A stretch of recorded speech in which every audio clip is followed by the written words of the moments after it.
ஓம் ஸ்ரீ சத்குரு சாய்நாதரின் திருவடிகள் போற்றி. Hi friends, இந்த நாள் உங்கள் அனைவருக்கும் இனிமை மிகுந்த நாளாக அமைந்திட இறைவனை வேண்டி வீடியோவுக்குள் அழைக்கிறேன். நாம் ஸ்ரீ சாயி சச்சரிதம் 43 and 44 அத்தியாயங்களின் தொடர்ச்சி.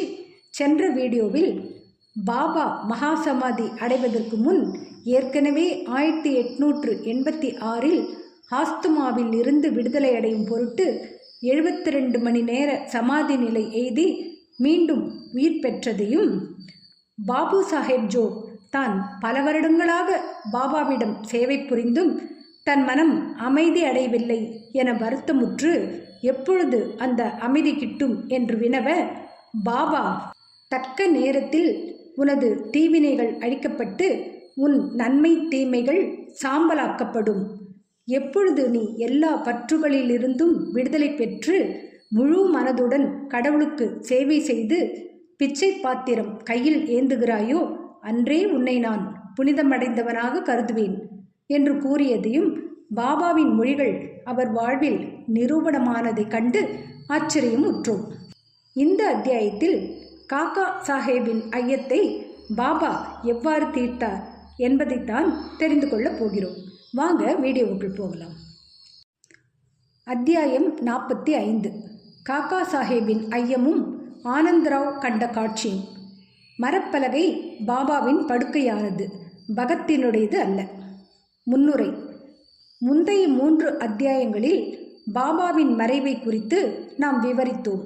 அவரது நிலையற்ற ஸ்தூல உருவம் நமது காட்சியிலிருந்து மறைந்ததில் ஐயமில்லை. ஆனால் அவரது அழிவற்ற சூட்சம உருவம் எப்போதும் வாழ்கிறது. அவரது வாழ்நாளில் நடைபெற்ற லீலைகள் இன்றும் பெருமளவில் சொல்லப்பட்டு வருகின்றன. அவர் மறைந்த பின்னரும் அவரது புதியதான லீலைகள் நடைபெற்றன, இன்றளவும் தொடர்ந்து நடைபெற்று வருகின்றன. இவை பாபா எப்போதும் வாழ்ந்து கொண்டிருக்கிறார் என்பதையும், அவர் தம் பக்தர்களுக்கு முன்னைப் போலவே உதவி கொண்டிருக்கிறார் என்பதையும் தெளிவாக்குகிறது. பாபாவின் வாழ்நாளில் அவரது தொடர்பை பெற்றவர்கள் மிக அதிர்ஷ்டசாலிகளே.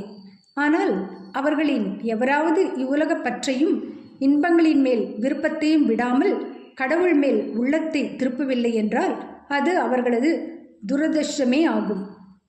அப்போதும் இப்போதும் தேவை என்னவென்றால் பாபாவின் பால் முழுமனதான பக்தியே.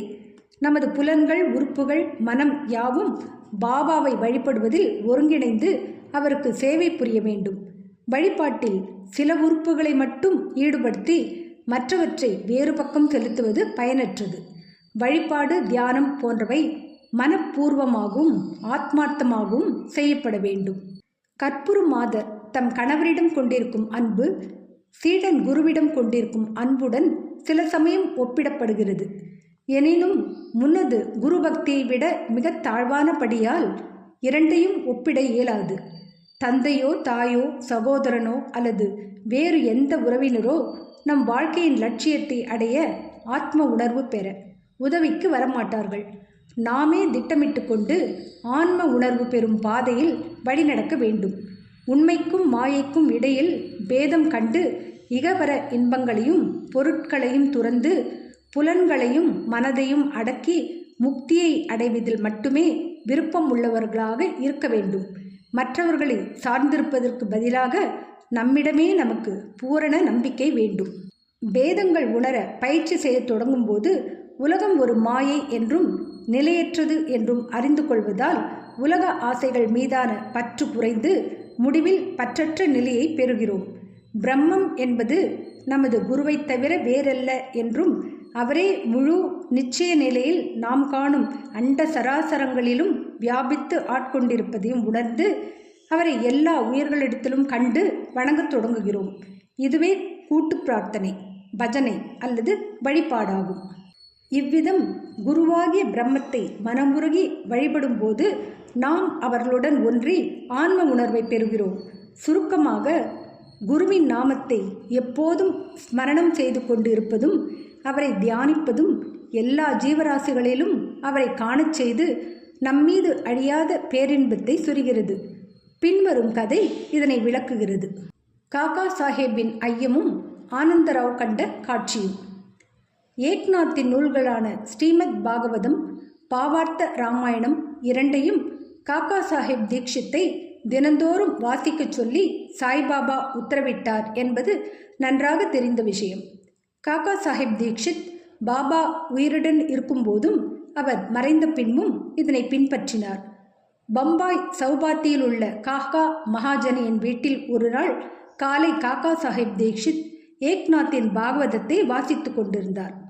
ஷாமா என்றழைக்கப்படும் மாதவராவ் தேஷ்பாண்டேயும் காக்கா மகாஜனியும் புத்தகத்தின் 2வது அத்தியாயத்தில் 11ஆம் காண்டம் படிக்கப்பட்டதை கவனத்துடன் கேட்டனர். அதில் ரிஷப குடும்பத்தை சேர்ந்த 9 சித்தர்கள் அல்லது நாதர்கள் என்றழைக்கப்பட்ட கவி, ஹரி, அந்தரிக்ஷா, பிரபுத்தா, பிப்பலாயன், அபிர்கோத்ரர், துருமில், சமஸ், கரபாஜன் முதலியோர் பாகவத தர்மத்தை ஜனகராஜனுக்கு உபதேசித்தார்கள். ஜனகர் 9 நாதர்களையும் மிக மிக முக்கியமான கேள்விகளை கேட்டார். அதற்கு அவர்கள் ஒவ்வொருவரும் திருப்திகரமான முறையில் பதிலளித்தார்கள். முதல்வரான கவி பாகவத தர்மம் என்றால் என்ன என்று விவரித்தார். ஹரி பக்தனின் குணநலன்களை விளக்கினார். மாயை என்றால் என்ன என்பதை அந்தரிக்ஷா விளக்கினார். மாயையை எவ்வாறு கடப்பதென்பதை பிரபுத்தா விளக்கினார். பரபிரம்மம் என்பதை பிப்பலாயன் விவரித்தார். கர்மத்தை பற்றி அபிர்ஹோத்ரர் விளக்கினார்.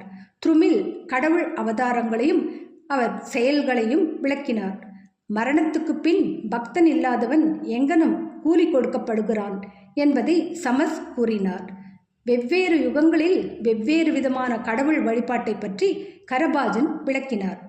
கலியுகத்தில் ஹரி அல்லது குருவின் பாதங்களை நினைவூட்டிக் கொள்வதே விடுதலைக்கு ஒரே வழி என்பதே எல்லா விளக்கங்களின் கருத்துமாகும். வியாக்கியானம் முடிவடைந்த பின்னர் மாதவராவிடமும் மற்றவர்களிடமும் காக்கா சாஹேப் மனம் சோர்ந்த குரலில் கூறினார். பக்தியை பற்றி 9 நாதர்களின் விளக்கமும் எவ்வளவு ஆச்சரியமானதாக இருக்கிறது. அதே நேரத்தில் அதை அபியாசத்திற்கு கொண்டு வருவது எவ்வளவு கடினம். நாதர்கள் பூரணத்துவம் பெற்றவர்கள். ஆனால் அவர்களால் விவரிக்கப்பட்ட பக்தியை நம் போன்ற அறிவற்றவர்கள் அடைவது சாத்தியமா? பல பிறவைகளுக்கு பின்னரும் நாம் அதை அடையப் போவதில்லை. பின்னர் எங்கனும் நாம் முக்தி அடைய முடியும்? நமக்கெல்லாம் கதிமோட்சத்திற்கான நம்பிக்கையே இல்லை என்றே தோன்றுகிறது. காக்கா சாஹேபின் இந்த சோர்வான எண்ணத்தை மாதவராவ் விரும்பவில்லை. அவர் கூறினார், வைரத்தை போன்று பாபாவை குருவாக அடைந்த நல்லதிஷ்டம் உள்ள ஒருவர் இவ்வளவு தாழ்வுணர்ச்சியுடன் அழுவது பரிதாபமானது. பாபாவிடம் அவருக்கு அசைவற்ற நம்பிக்கை இருக்குமானால் ஏன் அவர் மனச்சலனம் அடைய வேண்டும்? நாதர்களின் பக்தி உறுதியானதாகவும் சக்தி வாய்ந்ததாகவும் இருக்கலாம். ஆனால் நமது பக்தி அன்பும் பாசமும் உடையதல்லவா? ஹரியினுடைய அல்லது குருவினுடைய பெயரை ஸ்மரணம் செய்து கொண்டிருப்பதே நமக்கு முக்தியை அளிக்கும் என்று பாபா நமக்கு ஆணித்தரமாக கூறவில்லையா? பின் பயத்துக்கும் கவலைக்கும் ஏது காரணம்? மாதவராவின் விளக்கத்தால் காக்கா சாஹேப் தீக்ஷித் திருப்தி அடையவில்லை. அன்று முழுவதும் அவர் நாதர்களின் சிறந்த பக்தி உணர்வை போல் தாமும் எவ்விதம் பெறுவது என்ற சிந்தனையிலும் எண்ணத்திலும் கவலையாகவும் மன அமைதியற்றும் இருந்தார். அடுத்த நாள் காலை பின்வரும் அற்புதம் நிகழ்ந்தது. ஆனந்தராவ் பாகாடே என்ற ஒரு பெருந்தகை மாதவராவை தேடி அங்கு வந்தார். பாகவத பாராயணம் அப்போது நடந்து கொண்டிருந்தது. பாகாடே மாதவராவின் அருகில் அமர்ந்து எதையோ அவரிடம் முணுமுணுத்தார். அவர் தாம் கண்ட தெய்வீக காட்சியை மெல்லிய குரலில் கூறிக்கொண்டிருந்தார். பாராயணத்துக்கு அவரது முணுமுணுப்பு சிறிது இடையூறாக இருந்ததால் காக்கா சாஹேப் படிப்பதை நிறுத்திவிட்டு மாதவராவை விஷயம் என்ன என்று கேட்டார். மாதவராவ், நேற்று உங்கள் சந்தேகத்தை எழுப்பினீர்கள். இப்போது அதற்கு விளக்கம் கிடைத்திருக்கிறது. பக்தியின் காப்பாற்றும் குணாதிசயத்தையும் குருவின் பாதங்களை வணங்குதல் வழிபடுதல் ஆகிய ஆர்வம் மட்டுமே போதும் என்று பாபா கனவின் மூலம் பாகாடே அவர்களுக்கு காண்பித்ததை கேளுங்கள் என கூறினார். எல்லோரும், குறிப்பாக காக்கா சாஹேப் தீக்ஷித் அக்கனவு காட்சியை கேட்க ஆர்வம் கொண்டவர்களாக இருந்தனர். அவர்களது யோசனையின் பேரில் பாகாடே தமது காட்சியை பின்வருமாறு வர்ணிக்கத் தொடங்கினார். ஆழமான கடலில் இடுப்பளவு நீரில் நான் நின்று கொண்டிருந்தேன். திடீரென்று அங்கு சாய்பாபாவை கண்டேன். அவர் தம் பாதங்கள் நீரில் பட வைரங்கள் பதிக்கப்பட்ட அழகிய சிம்மாசனத்தில் அமர்ந்து கொண்டிருந்தார். பாபாவின் ரூபத்தால் நான் மிக மிக மகிழ்வு கொண்டு திருப்தி அடைந்தேன். கனவு என்று நினைக்க முடியாத அளவுக்கு தத்ரூபமாக அக்காட்சி இருந்தது. மிகுதியான ஆர்வத்துடன் மாதவராவும் அங்கு நின்று கொண்டிருந்தார். அவர் உணர்ச்சி வசப்பட்டு, ஆனந்தராவ், பாபாவின் பாதத்தில் விழு என்றார். நானும் அங்கனமே செய்ய விரும்புகிறேன். ஆனால் அவரது பாதங்கள் தண்ணீரில் இருக்கின்றன. எங்கனும் எனது சிரசை அவற்றின் மேல் வைக்க முடியும்? நான் இயலாதவனாக இருக்கிறேன் என்று நான் கூறினேன். இதை கேட்டு பாபாவிடம் அவர் கூறினார், ஓ தேவா, நீரில் இருக்கும் தங்கள் பாதங்களை வெளியே எடுத்துக்கொள்ளுங்கள். உடனே பாபா தமது பாதங்களை எடுத்துக்கொண்டார். தாமதமின்றி நான் அவைகளை பற்றி கொண்டு வணங்கினேன். இதை கண்டு பாபா என்னை ஆசீர்வதித்து, இப்போது போ, உனது நன்மையை நீ பெறுவாய். பயத்துக்கோ கவலைக்கோ காரணமில்லை. எனது ஷாமாவுக்கு பட்டுக்கரை வேஷ்டி ஒன்றை கொடு, நீ நன்மை அடைவாய் என்றார். பாபா கனவிலிட்ட ஆணைக்கேற்ப பாக்காடே ஒரு வேஷ்டி கொணர்ந்து அதை மாதவராவிடம் கொடுக்கும்படி காக்கா சாஹேப் தீக்ஷித்தை வேண்டிக் கொண்டார். ஆனால் பாபா அதனை ஏற்றுக்கொள்வதற்கேற்ற ஏதாவது ஒரு குறிப்பு அல்லது யோசனை கூறினாலன்றி தாம் அதை ஏற்றுக்கொள்ளப் போவதில்லை என்று மாதவராவ் கூறிவிட்டார். சிறிது விவாதத்திற்கு பின் காக்கா சாஹேப் திருவுளச்சீட்டு போட தீர்மானித்தார். ஐயப்பாடுகள் எல்லா விஷயங்களிலும் திருவுளச்சீட்டு போட்டு பொறுக்கி எடுக்கப்பட்ட சீட்டில் கண்டுள்ளபடி நடப்பது காக்கா சாஹேப்பின் நிரந்தரமான வழக்கமாகும். இந்த குறிப்பிட்ட விஷயத்தில் ஏற்றுக்கொள்ள, தள்ளிவிட என்ற 2 சீட்டுகளில் எழுதப்பட்டு பாபாவின் படத்தின் அடியில் வைக்கப்பட்டு ஒரு குழந்தையால் ஒரு சீட்டு எடுக்கும்படி கேட்கப்பட்டது. ஏற்றுக்கொள்ள என்ற சீட்டே குழந்தையால் எடுக்கப்பட்டு வேஷ்டியும் மாதவராவிடம் கொடுக்கப்பட்டு அவரால் ஏற்றுக்கொள்ளப்பட்டது. இவ்விஷயமாக ஆனந்தராவ், மாதவராவ் இருவருமே திருப்தி அடைந்தனர். காக்கா சாஹேப்பின் பிரச்சனை தீர்ந்தது. மற்ற ஞானிகளின் மொழிகளுக்கு மரியாதை கொடுக்க இக்கதை நம்மை ஊக்குவிக்கிறது.